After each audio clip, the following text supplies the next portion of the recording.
বীরভূমের মধ্যে অবস্থিত বোলপুর শান্তিনিকেতন। বিশ্বকবি রবীন্দ্রনাথ ঠাকুরের লাল মাটির শহর, রাঙামাটির শহর এই শান্তিনিকেতন। যেদিকে তাকানো যাক না কেন শুধু সবুজ গাছগাছালি। এক কথায় প্রকৃতির মাঝে লুকিয়ে রয়েছে এই বোলপুর শান্তিনিকেতন। কোথাও কোথাও রয়েছে সুবিশাল সব গাছের ছায়া, যা ভেদ করার সাধ্য নেই স্বয়ং সূর্যদেবেরও।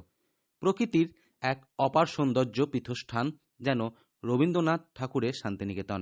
বঙ্গজীবনের এক ঐতিহ্য বয়ে বেড়াচ্ছে এই স্থান। তবে বোলপুর শান্তিনিকেতন তো অনেকবার এসেছেন, কোনোদিন ঘুরে দেখেছেন ছাতিমতলা? যদিও বা ঘুরে দেখেছেন, তবুও জানেন না হয়তো এই ছাতিমতলার আসল কি রহস্য রয়েছে। এই ছাতিমতলাতেই বোলপুর শান্তিনিকেতনের শুরু। শান্তিনিকেতনের বীজটা এখানেই বপিত হয়েছিল। আগে শান্তিনিকেতনের নাম ছিল ভুবনডাঙ্গা। রায়পুরের জমিদার ভুবন মোহন সিংয়ের নাম অনুসারে এই নাম। রায়পুরের এই সিংহ পরিবারের সঙ্গে রবীন্দ্রনাথ ঠাকুরের পিতা দেবেন্দ্রনাথ ঠাকুর বিশেষ ঘনিষ্ঠতা ছিল। একবার তিনি নিমন্ত্রণ রক্ষায় সেখানে গেলে ভুবনডাঙ্গায় রাত হয়ে যায়। দৈবক্রমে সেদিন ছিল জ্যোৎস্না রাত। মাঠের মধ্যে ছিল দুটি ছাতিমতলা, অপূর্ব সেই দৃশ্য।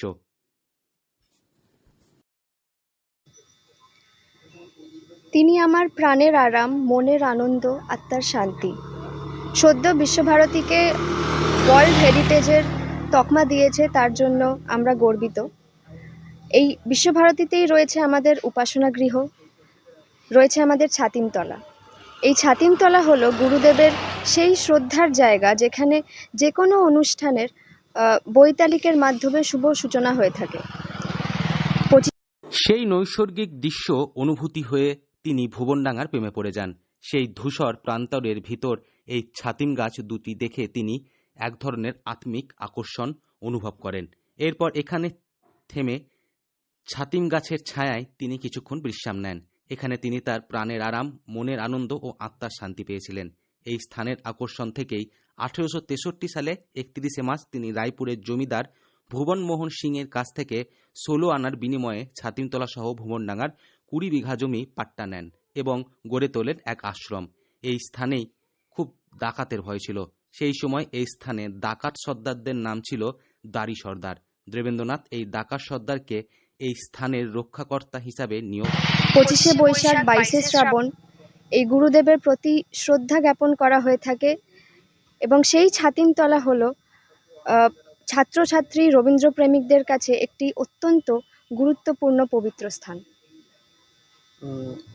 কি নাম আপনার এবং কোন আমার নাম সোহিনী চন্দ্র। আমি বিশ্বভারতী থেকে সঙ্গীত ভবন থেকে ক্লাসিক্যাল মিউজিকে ব্যাচেলার্স এবং মাস্টার্স করেছি। দেন এর ফলে ক্রমে ক্রমে এই স্থানে ডাকাতি কমে যায়। বর্তমানে 7ই পৌষ সকাল 7:30 ঘটিকায় এখানে উপাসনা হয়, কিন্তু সেকেলে সেই ছাতিম গাছ দুটি মারা গেছে। তারপর ওই জায়গায় দুটি ছাতিম গাছ রোপণ করা হয়। সেই ছাতিমতলা বর্তমানে ঘেরা আছে, সেখানে সাধারণের প্রবেশ নিষেধ। তাই এবার বোলপুর শান্তিনিকেতন এলে এই ছাতিমতলা ঘুরতে কোনোভাবেই ভুলবেন না। বীরভূম থেকে সৌভিক রায়ের রিপোর্ট, লোকাল 18 বাংলা।